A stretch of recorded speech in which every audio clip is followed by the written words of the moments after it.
नजदीकी लोगों को घेरे पकड़े। तो ये तो पाकिस्तान में ऐसा चलता था, हिंदुस्तान में ये रवायत तो कम से कम हिंदुस्तान के लोग पसंद नहीं करेंगे। अब्दुल भाई देखिए, ED, CBI, income tax, election commission बिल्कुल स्वतंत्र हैं। भारतीय जनता पार्टी का इसमें कोई दखल किसी भी प्रकार से नहीं है। इस बात को समझना बेहद महत्वपूर्ण है।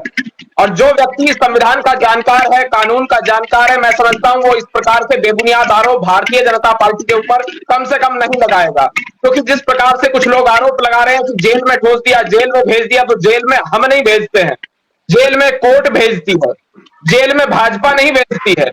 जेल में कौन भेजता है, इस बात को समझना चाहिए। और हमारी कोई किसी प्रकार की जेल नहीं है। और आप कह रहे हैं क्या चल रहा है देश में, तो देश में सबका साथ सबका विकास चल रहा है। देश में क्या चल रहा है, देश में डेवलपमेंट की पॉलिटिक्स हो रही है, हम राष्ट्रवाद की बात कर रहे हैं और देश उन्नति कर रहा है। इसीलिए कुछ लोगों को पेट में दर्द हो रहा है और वो होना स्वाभाविक है।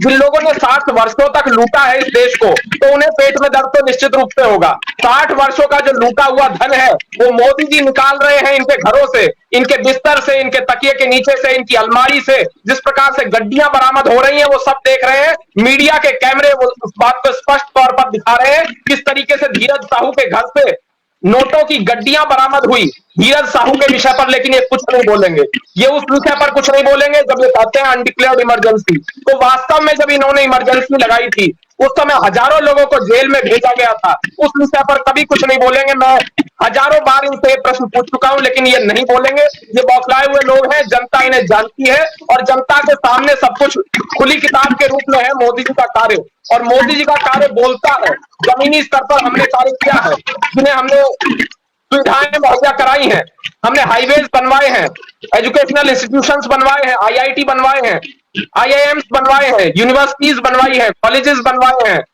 हमने सड़कों का विकास किया है, सड़कों का जाल बुनने का काम नितिन गडकरी जी के नेतृत्व में और नरेंद्र मोदी जी के मार्गदर्शन में कुशलता पूर्वक जिस प्रकार से किया गया है वो सबने देखा है। और जीरो टॉलरेंस की पॉलिसी हमारी पॉलिसी है, सब लोग जानते हैं। हमने जनधन योजना चलाई, मुद्रा योजना चलाई, उज्ज्वला योजना चलाई, सौभाग्य योजना चलाई, लेकिन कुछ लोग बौखलाए हुए हैं। हमने चीन और पाकिस्तान को मुंहतोड़ जवाब देने का कार्य किया, एयर स्ट्राइक की, सर्जिकल स्ट्राइक की, लेकिन कुछ लोगों ने सेना के ऊपर सवाल उठाने का काम किया और वो पाकिस्तान में हेडलाइन के रूप में चले। वो राष्ट्र विरोधी गतिविधि इस प्रकार की जाती है, उस पर कोई कुछ बोलने के लिए तैयार नहीं है। और किन्होंने सेना पर सवाल खड़े किए वो भी सब लोग जानते हैं। जेएनयू गैंग के पक्ष में कौन सबसे पहले खड़ा होता है वो भी सब जानते हैं। कौन टुकड़े टुकड़े गैंग के साथ में सबसे पहले जाकर खड़ा होता है वो भी सब जानते हैं। और सब इस बात को भी जानते हैं कि शाहीनबाग गैंग के पक्ष में कौन सबसे पहले जाकर खड़ा होता है। और सब ये भी जानते हैं कि कन्हैया कुमार किसकी पार्टी में है और कन्हैया कुमार के द्वारा क्या कुछ किया गया था, सब जानते हैं। ये जनता के मध्य में है। और सब लोग ये भी जानते हैं कि समाजवादी पार्टी ने उत्तर प्रदेश में इनकी सरकार के दौरान किस प्रकार से मुजफ्फरनगर दंगे हुए, किस प्रकार से लोगों की जान गई और किस प्रकार से दंगे भड़काने का कार्य समाजवादी पार्टी के संरक्षण में किया जाता था, किस प्रकार से गुंडों को, माफियाओं को संरक्षण समाजवादी पार्टी के द्वारा